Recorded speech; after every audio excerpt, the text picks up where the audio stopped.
Nama lengkapnya adalah Abu Nasr Muhammad bin Tarhan bin Al-Uzalag.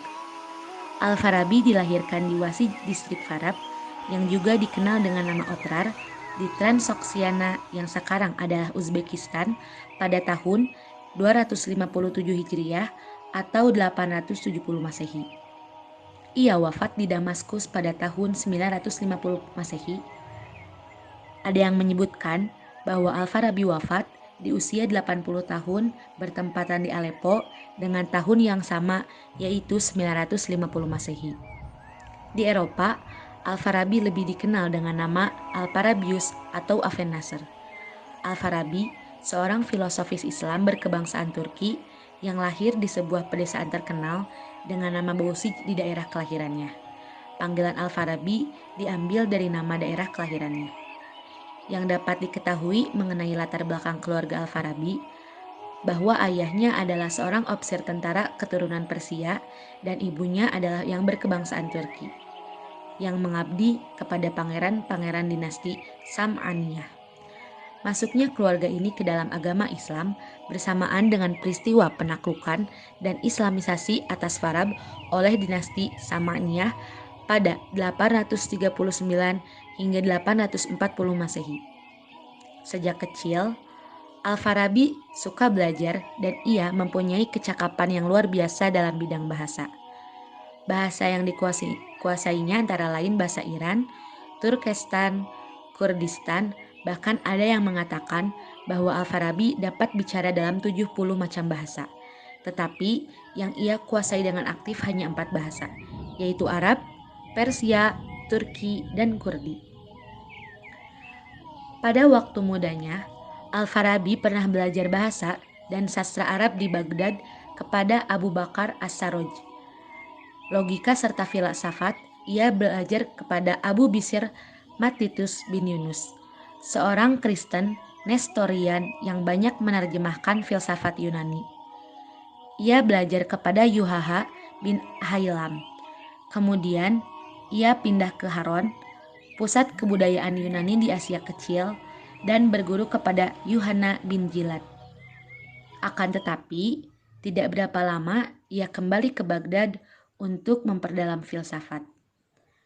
Ia menetap di kota selama 20 tahun.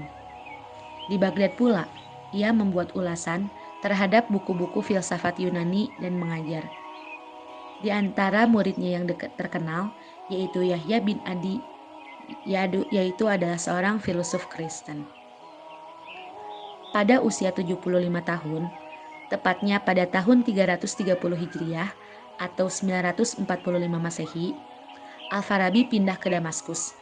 Ia berkenalan dengan Saif ad-Daulah al-Hamdani, Sultan dinasti Hamdan di Aleppo. Sultan memberinya kedudukan sebagai seorang ulama dengan tunjangan yang sangat besar.